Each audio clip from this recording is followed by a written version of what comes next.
بسم الله الرحمن الرحيم والصلاة والسلام وأتم التكريم على سيدنا محمد خاتم الأنبيين وعلى آله وصحبه وسلم. In order for us to have a safe reality, we have to have a safe perception, a safe ideology, and a safe set of principles. And for that reason, iRevival was formed. iRevival is basically a media outlet for Islamic alternative thought. It basically talks about all the critical movements that are happening now in a post-Arab Spring world. And how are we going to do this? We're going to do this by deconstructing hegemonic narratives and discourses and constructing ones of our own based on independent Islamic thought. It is really vital at this point right now so that we can think in an outer box shape and think out of the box. So in an Islamic modern perspective thought, for that reason, we have to have an outlet just like iRevival. And now we have speaker Ali Harfouch. Bismillah, walhamdulillah, wassalatu wassalamu ala rasulillah. Again, assalamu alaikum. Like the brother introduced, iRevival. This is inshallah ta'ala our first lecture. This is our first series, our first event. Inshallah ta'ala in hope of many other events to come after this series about towards liberty for Syria.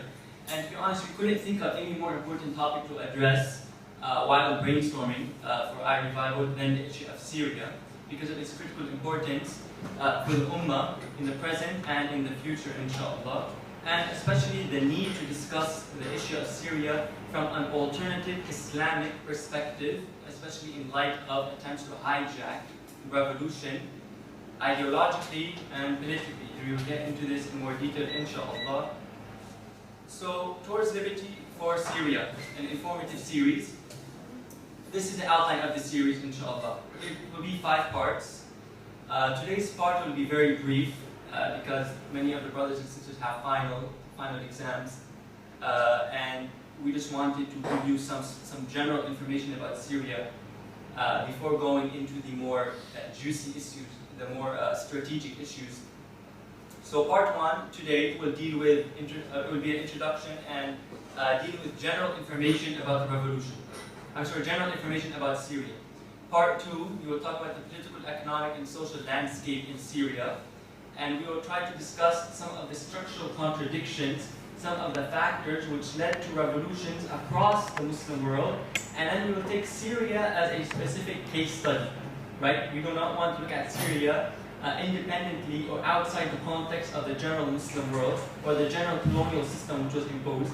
We want to look at the pattern which exists in the Muslim world. So this will be next week, next Saturday, inshallah. Afterwards, we will discuss the Syrian Revolution. Who's who in the Syrian Revolution? What are some of the military issues, the strategic issues? What are some of the strategies employed by the regime? Some of the strategies employed by the rebels? Who's Jaysh al-Hur? Who's the Free Syrian Army? Who's Jabhat al-Nusra? Who's Mu'adh Khatib? Who are all these figures who we hear about on through the media? 4, we will talk about the roles and positions of regional powers, regional and international powers. This includes Russia, Israel, the United States, UK, France, Iran, and Iran's political party, Lebanon, Iran. And then we will discuss part 5, which perhaps is the most critical discussion, inshallah. We will discuss challenges, horizons, and alternatives in the Syrian Revolution, inshallah. And to be clear from the very beginning, a lot of this information has been taken from brothers who are on the ground in Syria, whether working on the ground politically or whether brothers who are fighting on the forefronts. Of course, but this will come later on, inshallah. Whereas today, generally, the information is information which is accessible to everybody. Okay, so today we'll discuss 3 things: demographics, natural resources, and a brief history of Syria before the revolution. when we discuss the pre-revolution history, we're not going to go into too much detail about the Ba'athist system because we want to discuss this next week and talk about the role of the Assad family in relation to the Ba'athist party, how they consolidated their power, how the Alawites came to power, and so forth. So this is necessarily part of our lecture next week. However, we'll go over it briefly, inshallah. But before we discuss the demographics, why did we choose to discuss Syria? Why did we choose to discuss the Syrian Revolution, as opposed to beginning with more neutral issues, for example, like the attacks in Boston and things of that sort? Why did we discuss the Syrian Revolution? Well, 3 reasons. First and foremost, the Syrian Revolution is our revolution. In other words, it's a revolution of the Ummah. Because we see a pattern throughout the Muslim world. We see that the Muslims, right, the Ummah in Egypt revolted. In Libya, it revolted. In Tunis, it revolted. In Yemen, the Ummah revolted. In Bangladesh, now, alhamdulillah, the brothers are beginning to revolt against their tyrant. And similarly, we see revolutions, for example, beginning to boil in Iraq and Algeria and so forth.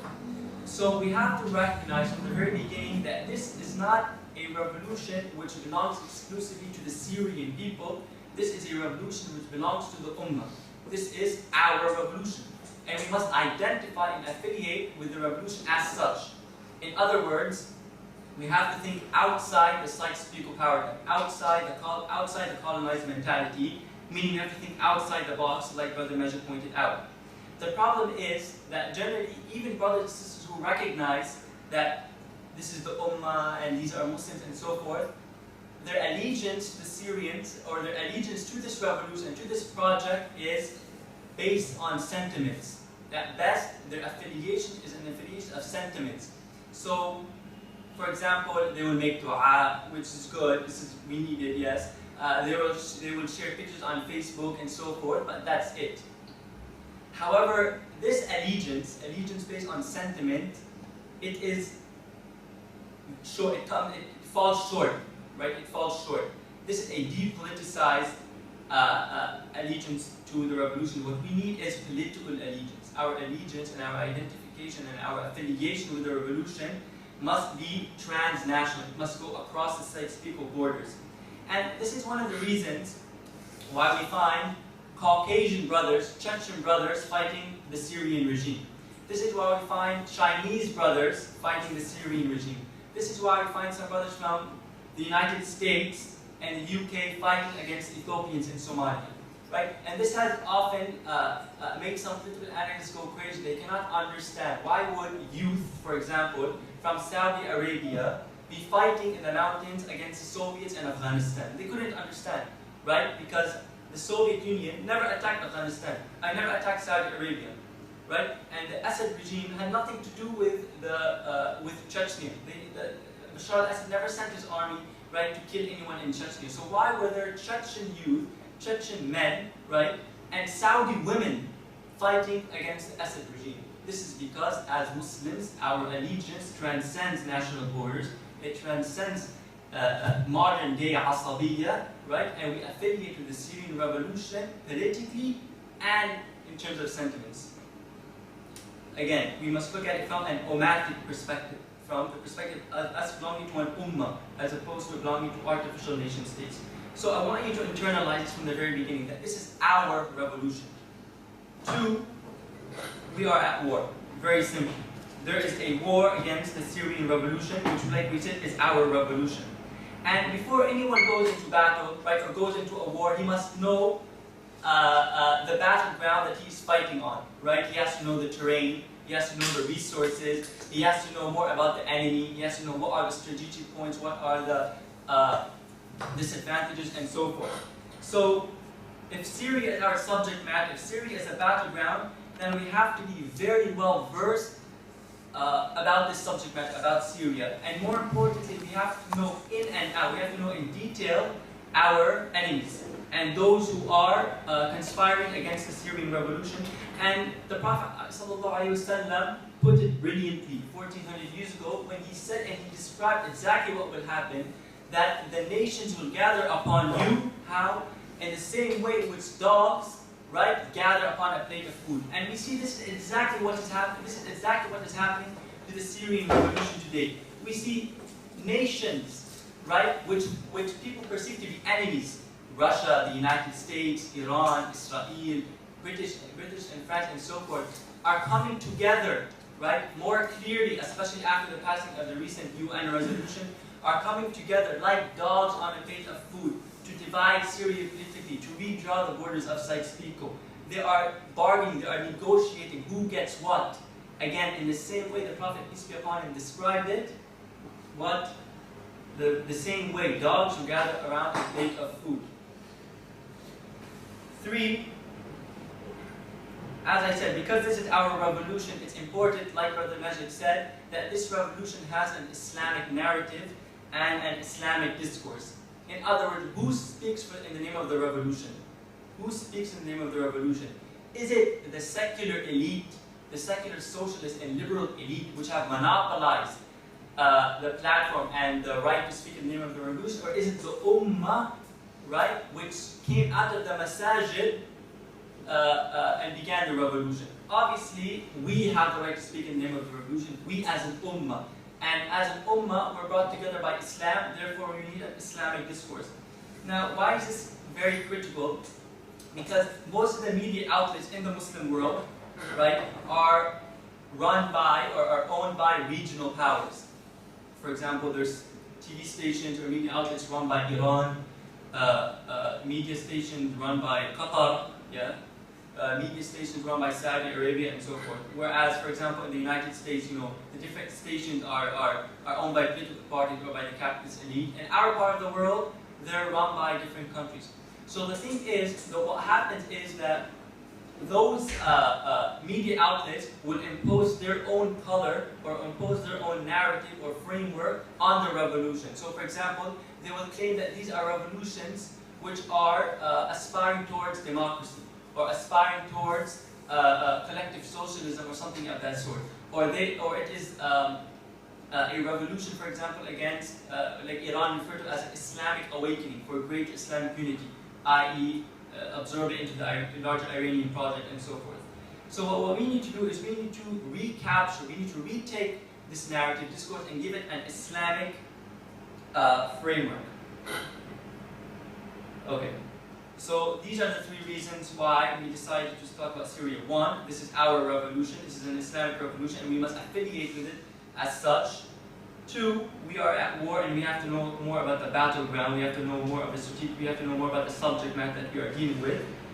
And 3, we need to retake we need to retake the narrative and provide Islamic narrative, and not let the secular elite which live outside Syria, which are speaking outside Syria in the name of the Syrian Revolution, monopolize the ability to speak in the name of the Syrian Revolution. Another thing I want to do before I go into the series is I want to talk about some fallacies, some logical fallacies and political fallacies which we should avoid in understanding any political event or any political phenomenon, and more specifically in understanding the Syrian Revolution. There's 3 fallacies we need to avoid, and we should keep these in mind whether it's today or especially when you begin to talk about more critical issues related to the revolution and the opposition and so forth. 1, we need to avoid something called the reductive fallacy. 2, there's a fallacy which we call appealing to intentions. And 3, appealing to emotions or appealing to false assumptions. 1, what does it mean to fall into a reductive fallacy? An example of this is trying to have a reductive understanding of the political system in Syria. In other words, some people like to understand the system, and some people intentionally do this. They make it seem as if the regime in Syria is a one-man regime. It is who? Bashar al-Assad. So if we do away with Bashar al-Assad, we brought down the regime, saqat al-nizam. And this is what happened in Egypt. A lot of people associated the nizam, the system, with Mubarak. So when Mubarak was ousted, right, the revolution was generally demobilized. So we do not want to reduce a massive political system which has a huge state apparatus, which is deeply entrenched in all of society's institutions, the Ba'athist political party, we do not want to reduce this to one person, right? And doing so will hurt our ability to articulate a positive vision for what comes after Assad, inshallah. 2, we do not want to understand the political system, or we do not want to understand the actions and strategies of the regime in Syria independently of the ideological foundations of the regime, right? Because a person's ideology, a person's concepts, his mafanim, right? They determine his interests, and subsequently they determine his strategy. So we cannot understand the Ba'athist system in Syria without understanding the ideological foundations of the system, which is secularism, socialism, and Arab nationalism. 3, we cannot look at the Syrian Revolution as a domestic issue. In other words, we cannot decontextualize the Syrian Revolution and not take into account the regional, right, and the international context. Doing so would also hurt our ability to articulate a positive vision for what comes after the revolution.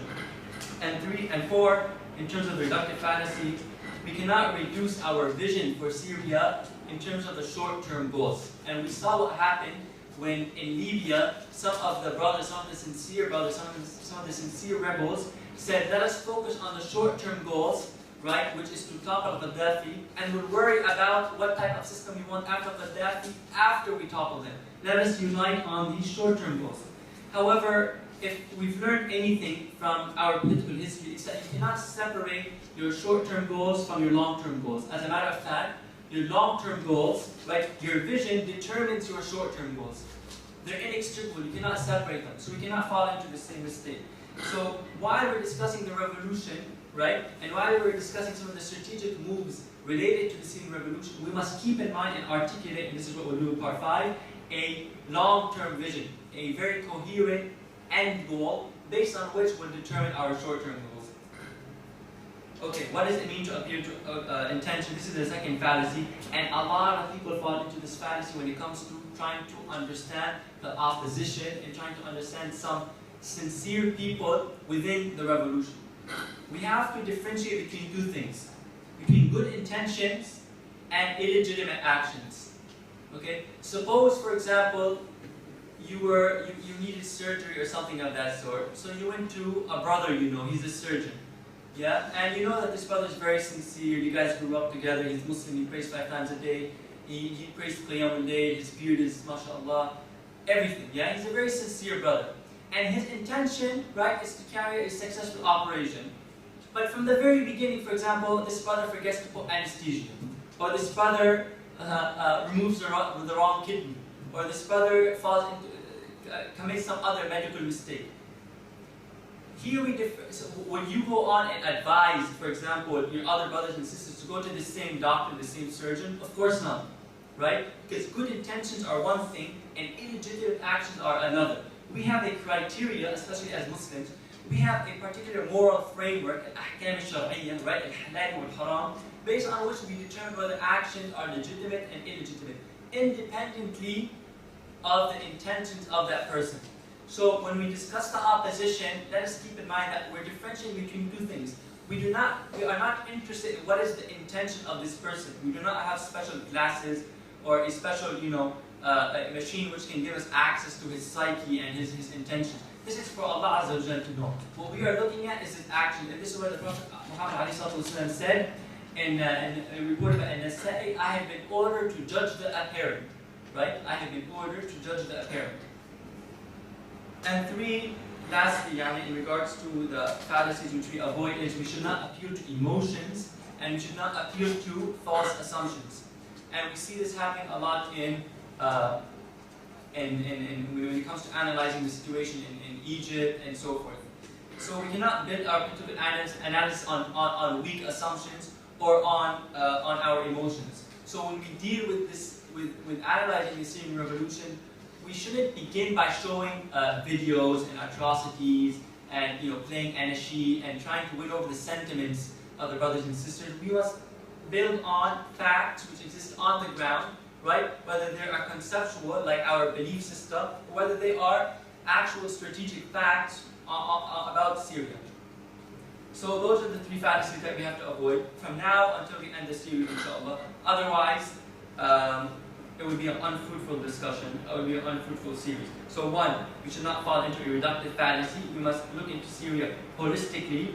Two, we must differentiate between intentions and good intentions and illegitimate actions.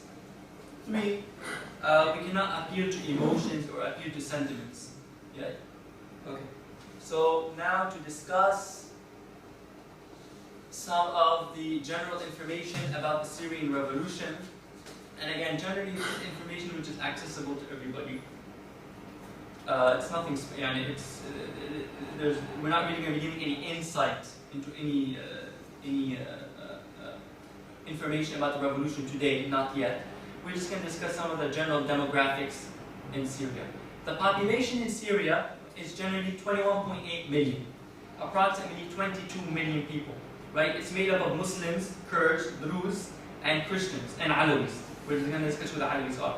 The Syrian population is a young population. 65% of the population is under the age of 35, and this is important for us to know, right? Because in addressing the Syrian population and trying to address these brothers and trying to change their concepts and their ideas, it is important to keep this in mind.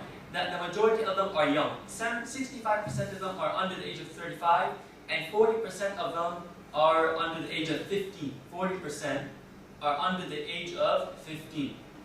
Okay. In terms of the natural resources, by the way, we'll get more into who are the Nusayris, who are the Alawis later, inshallah. In terms of the natural resources, and this is also very important, Syria relies on generally two things. Mineral wealth, which is oil and gas, which accounts for 0.5% of the world's production, not much. However, it does give Syria a limited self-sufficiency, right, and ability to export oil. So oil and gas, and this is located in the eastern part of the country, or eastern part of Syria, and the agriculture.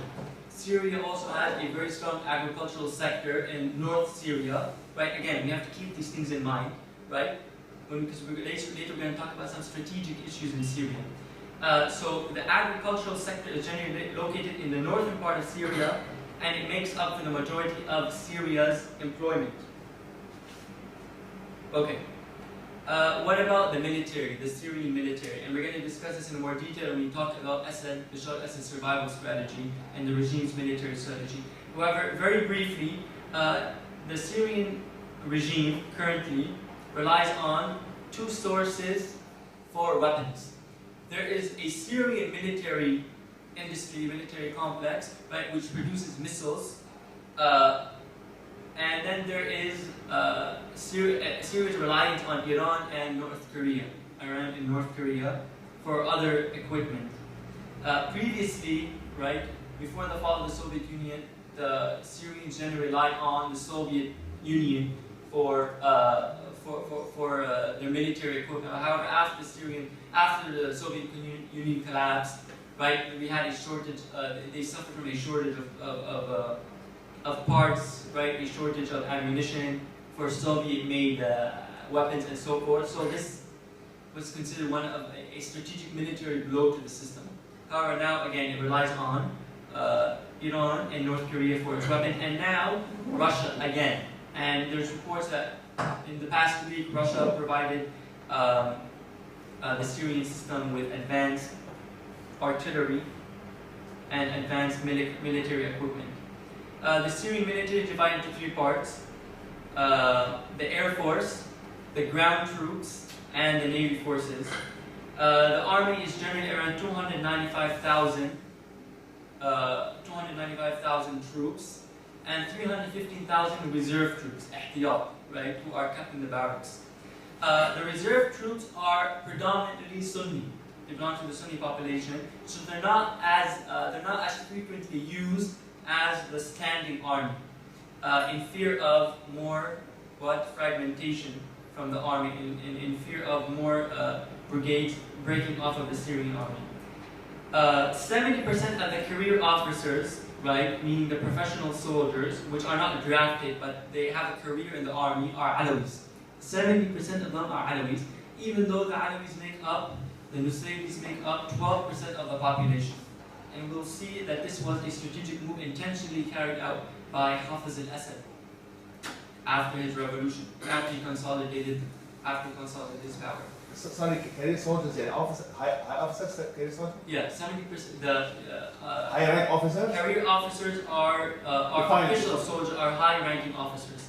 As opposed to the ranking, because in any army you have the rank and file, you have the ground troops. Yeah, we are not familiar with this term. That's high officers. You have high-ranking officers, low-ranking officers, right? and middle-rank officers. Yeah. What are career soldiers? Yes. Okay, career soldiers are the ground troops which are generally drafted into the army, right? Or do not have any particular level in the army, right? They receive commands from a hierarchy.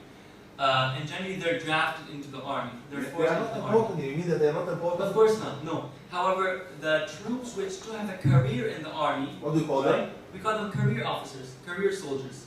This 70% are the unimportant, you mean? Are Alawis. The unimportant. No, 70% of them, career 70% soldiers. of the career soldiers are Alawis. The other 30%, which are generally the Air Force, is dominated by the Sunnis. But these are Sunni families which are associated and which are allied with the Assad regime. And this is, for example, the Tlass family and other Sunni families located in Damascus. And other Sunni families which, through the patronage network, Assad has strengthened his tie with them. Like Tlass family. Like the Tlass family, exactly. Okay. There's two important divisions. There are generally two Alawi-dominated divisions in the Syrian army, which the system relies upon. The 4th division, right, and the Republican Guard. Both of them, if I remember correctly, are run by Bashar al-Assad's brother, Maher al-Assad. The 4th division, الفرقة الرابعة. الفرقة الرابعة. If you say in Arabic, we are familiar. This time. الفرقة الرابعة Yeah. حرس الجمهورية, which are the I asked for the Arabic translation because the Republican only Guards. hear news in Arabic. Yeah, exactly. الفرقة الرابعة. Yeah, the division is فرقة. It's الفرقة الرابعة. It's helpful to say الفرقة. Inshallah, الفرقة الرابعة. And then, like we said, the Air Force is generally dominated by Sunnis. However, these are Sunni families which have a strategic alliance with the Assad family, like the Tlass family in Damascus. So there's a lot of business ties, military ties, and so forth. These families are part of the Ba'athist, are part of the political architecture. That was Manaf, Talas, was that? Manaf Talas, he was one of the people who broke off of the army. Yeah, However, his position, I mean his position. The Republican cause. Yeah, he was in the Republican Guard, and he was the right-hand man of Bashar al-Assad. But we're going to discuss this in more detail, inshallah, when we discuss the Bashar al-Assad's survival strategy and the systems and the regime's survival strategy during the revolution.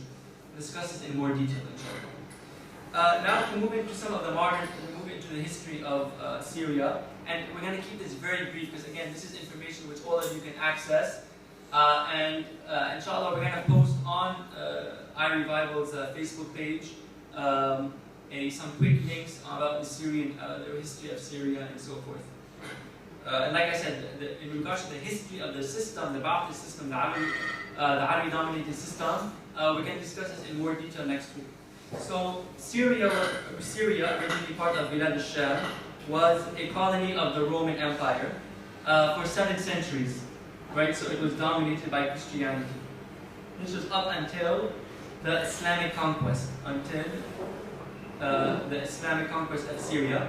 And the Islamic conquest of Syria occurred over 3 phases. It was not a one-time event, right? It began by a invasion of southern Syria and a consolidation of southern Sham, right?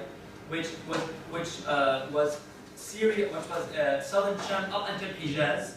The second phase was a clash between the Muslims and the Byzantine Empire, right here, in the Battle of Yarmouk. And then the third was when the Muslims captured Antioch, and in 637, the Roman Empire and the Byzantine Empire pulled out of Syria, and the Muslim rule over Syria was consolidated. And then we know, you had the Umayyad, the Abbasid, and then you had the Ottoman Empire, which began to rule Syria in 1616. And it divided Syria, Greater Syria, which included Lebanon at the time, into 4 regions: Laodiqiyah, Damascus, Tripoli, Sidon, and Aleppo, right? Sidon. Sidon, exactly, Okay. which is today in modern Lebanon. Yes. And we'll address all the questions, inshallah, let's take it after so we can finish on time. And then we all know the history, right? The colonization of the Muslim world. Napoleon began by invading, and the European powers began by invading the Muslim world through North Africa up through the Middle East, beginning with Egypt. They consolidated their power in North Africa. The Ottoman Empire, the Ottoman Khilafah began tottering slowly, politically, militarily, economically, and this was largely due to internal factors, internal issues within the Ottoman Khilafah. Then we had the breakout of World War I, right, and the Ottoman Khilafah allied with Germany strategically, and after Germany was defeated, obviously the Ottoman Khilafah was subsequently divided between the British, the French, and other colonial powers. At this point, right, around the beginning of World War I, the British promised Prince Faisal, right, rule over Damascus. They promised to make Prince Faisal famous from the Hashemite family, Arab independence, in return for his cooperation against the Ottoman Khilafah, against the Ottoman Khilafah and against the Germans. So in 1918, the Arab and British troops moved into Damascus, and King Faisal was elected the king of Syria in 1920 by the Syrian Provisional Council. But of course, we know that the Christians and Jews will not be pleased with you until you follow them, as Allah has warned us. Previously, the British and France had been concocting a plan, the Sykes-Picot Agreement in 1916, about how to further divide the Ottoman Khilafah, and they betrayed Prince Faisal in the same way Prince Faisal betrayed his Ummah. And the British and French, the French took Syria and Lebanon, right? And then the British took Iraq and Transjordan. And then French troops moved into Damascus and expelled Faisal into Palestine. And then subsequently, after this, we know there was a formation of modern Lebanon, Greater Lebanon. And then Syria was taken over by the French. We had a French mandate. And Syria is divided into 4 parts: Aleppo, Laodiqiyya, Damascus, and Jabal al-Druze. And then Syria gained its independence in 1946 on April 17th, so-called Independence Day.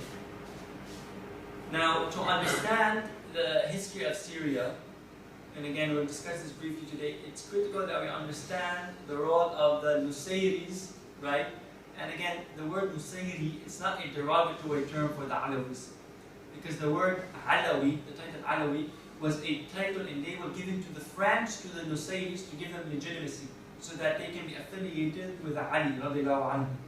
So it's important that we know who are the Nusayris, the minority in Syria, in order to understand the political history of Syria.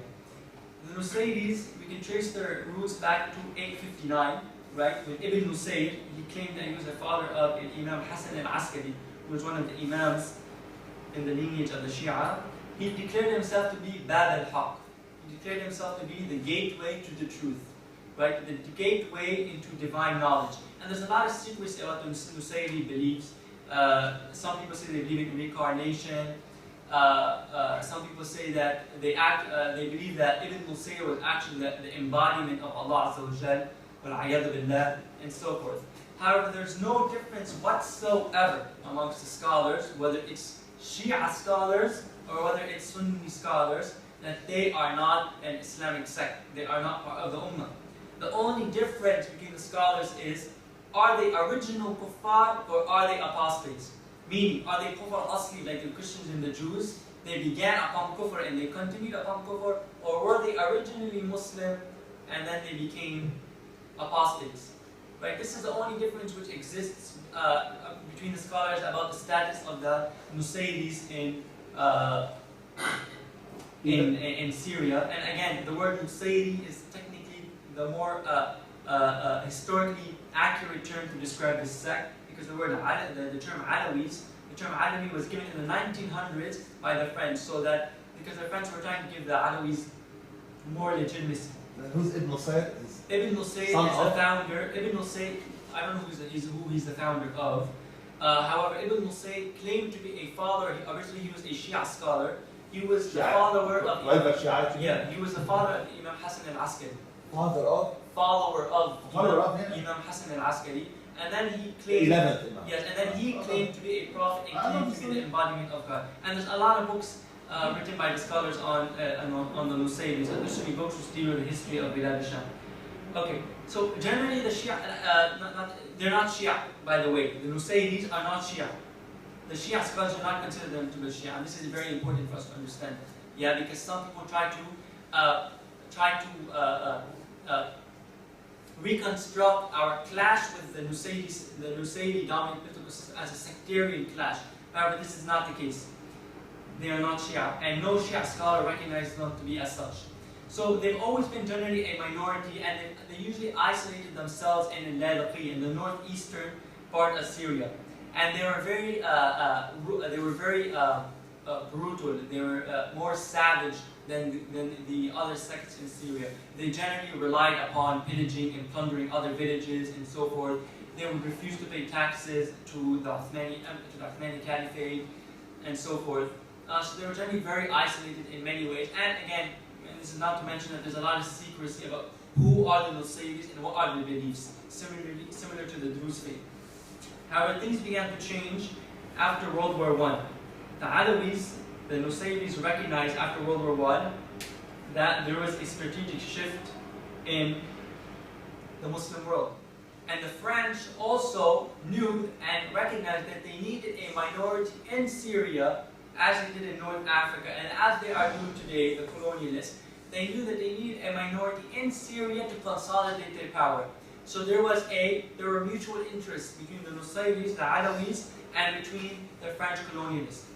So at this point, the Alawis adopted a very pro-French position during World War I and during the collapse of the Ottoman Khilafah, again, during the fall of the Caliphate. And this began even before the French invaded Damascus, before the conquest of Damascus began. As a matter of fact, the Alawis were the first to revolt against Prince Faisal, and they used French arms to do so. They used French weapons to revolt against Prince Faisal. And then around July 1922, they were provided political autonomy. They were provided political autonomy by the French in return for their cooperation, in return for their submission and servitude to the French colonialists. They were provided their own political autonomy in Al-Laqiyya. And then, how did the Alawis consolidate their power? We're going to discuss this in more detail next week. However, generally, the Alawis, from the very beginning, because they were in support of the newly emerging French mandate system, they would occupy the official positions, the government positions, with more enthusiasm. They dominated the official government positions. For example, they would turn out for the elections more so than the Sunnis, who would boycott the elections. So we see that elections, for example, the elections in 1926 for the Congress in Syria, the military positions were dominated by the Alawis because the Sunnis did not recognize the French authorities and did not recognize the French rule, and the Sunnis would boycott, these elections. Parliamentary elections. And so the parliamentary election. 1926. Parliamentary election in 1926. Before the independence. Exactly. And also the openings in the Syrian military. And then, like I said, it was during the French mandate that the Nusayri's name was changed to the Alawis, right, so that they can be given authority and so that they can kind of counterweight against the Sunnis, right, who are attributed to the Sunnah, and the Nusayris became affiliated with Imam Ali, radiallahu anhu. And of course, they have nothing to do with Ali, radiallahu anhu, or the Shia sect as a whole. Exactly. And then we had the 1950s, 1960s, and 1970s, which were very turbulent. They were very chaotic periods in Syrian history. Why? Because again, it was during this period, the 1950s, 60s, and 70s, that the British and the Americans began to try to consolidate their power. Of course, we know right after World War II, the French were pushed back. Yeah, and then there was in Syria, there was a sort of power grab between the British and between the Americans. So 1950s up until the 1970s, you had many military coups. many military revolts and so forth. It was during this time that the Alawis began more strategically trying to dominate key official positions in the army and in the government. Again, during instability and chaos. And in 1947, the Ba'athist Party was formed. And the Ba'athist Party, as we said, was based on 3 general principles founded by Michel Aflaq. Was a Christian. Arab nationalism, yeah, he was a Christian. Arab nationalism, socialism, and secularism. These were the 3 principles of the Ba'athist ideology. And maybe inshallah ta'ala in the near future when we discuss modern political ideologies and when we discuss it, when we critique nationalism, we'll discuss Ba'athism in more detail. The word Ba'ath is Arabic. Exactly. You Al-Ba'ath. mentioned it. Al-Ba'ath means renaissance, revival. That's resurrection. Exactly. Renaissance is another. They claim that Al-Ba'ath. But let me continue but one sentence. Al-Ba'ath al-Arabi, according to Aflaq, الاشتراكية. We believe in Islam, that's all. Exactly. However, generally the translation for Ba'ath has The one of resurrection 2 from the things. tombs. Exactly, one of 2 things. Revival or reawakening. The reawakening of the Arabs through recognizing their identity, which is Arabism and so forth. Exactly. We'll discuss it in more detail, inshallah. So the Ba'athist Party was used as a vehicle or sort of as a Trojan horse for the Alawis, right, to unify. It gave them a sort of ideological cloak, a sort of ideological cover. And then in 1963, the Ba'athist Party revolted. There was a military coup led by Amin al-Hafiz, who became president. And then in 1966, the Alawis within the Ba'athist Party also carried a coup against Amin al-Hafiz, and this was led by none other than Hafiz al-Assad, the father of Bashar al-Assad.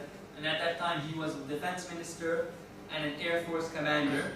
And Hafiz was the president? Hafiz al-Assad. Amin Hafiz. Amin al-Hafiz was the president. Since 1966, 1970? And then the coup in 1963, there was a military coup led by March 8th. Amin al-Hafiz. The military coup? 1963, there was a coup led by Amin al-Hafiz. March. A Ba'athist coup, yes. Yeah, that's called March 18th. March 8th. Okay. Yes. Yeah, I want to say the date. Yeah. Inshallah. And then in 1966, the Alawis within the Ba'athist Party also led a military coup. We'll address questions afterwards, but so we can finish in time, inshallah. In 1966, the Alawis, the Alawi officials, the Alawi commanders, led another military coup. And this was, like I said, led by Bashar Hafiz al-Assad. He was a defense minister. And then in 1970, Hafiz al-Assad went further in trying to consolidate the rule of the Assad family within the Ba'athist Party, within the state structure. So there's 3 military coups which generally led to what we have today. 1963, the Ba'athists came to power. 1966, the Alawis came to power. In 1970, there was an in-clash between rival Alawi officials, Alawi officers, and then Hafiz al-Assad consolidated his power and gave high-ranking positions in sectors of the state to the Assad family. Afterwards, he relied on something called what we call patronage networks. Patronage networks meaning he created military and business ties with key elite Sunni families in Damascus, Christian families and Druze families. And this was an alliance. This is what we call co-option, a co-option of some of the. Wow, I forgot a lot of these. Sorry, guys. We'll go over these again, inshallah. Yeah, there's a lot of these. Okay. So then, of course we know that after Bashar al-Assad, after Hafiz al-Assad passed away, his son took over in 2001. He began to enact new policies of economic liberalization, minimal reforms, very minimal reforms, but we'll discuss this in more detail, inshallah. And there were certain strategic shifts, which occurred and which we must discuss next week in detail, which occurred after Hafiz al-Assad came into power, Who was the international power which backed Hafiz al-Assad, and what interests did Hafiz al-Assad represent? For example, Hafiz al-Assad, even as a defense minister, prior to taking over state power, he called for the immediate withdrawal of all Syrian troops from the Golan Heights, from Julan, during the Israeli occupation. Even before any battles began, even before any clashes began, the breakout of any sort of conflict between the Syrian troops and Israeli troops, Hafez al-Assad showed his loyalty to the United States. Right? He wants the green light, not the green card.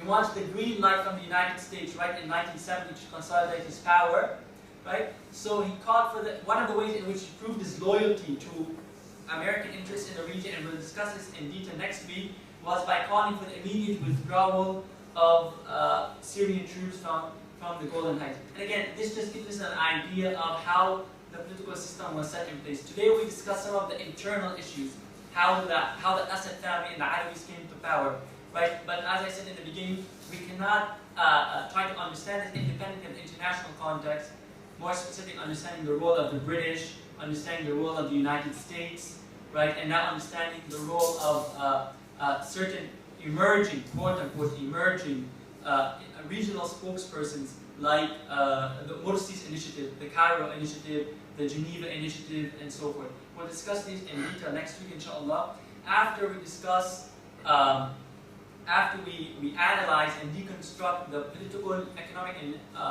social landscape and architecture in the Muslim world, and then next week we'll take Syria as an example, as a case study, try to deconstruct the Syrian political system to understand what is it made out of, why has it been able to consolidate so much power over a period of 40 years, and what were some of the structural contradictions and some of the factors within these political systems in Egypt, Syria, Yemen, Tunisia, and so forth, which produced these revolutions. And we want to know these factors so that we don't reproduce them as we did in Egypt, and as we did in Tunis, and as we did in Libya, right, and Syria. We do not want to reproduce these same structural, these same colonial factors and these colonial contradictions, right, after 70,000 martyrs have been killed in the name of the revolution. So inshallah ta'ala, we'll continue next week.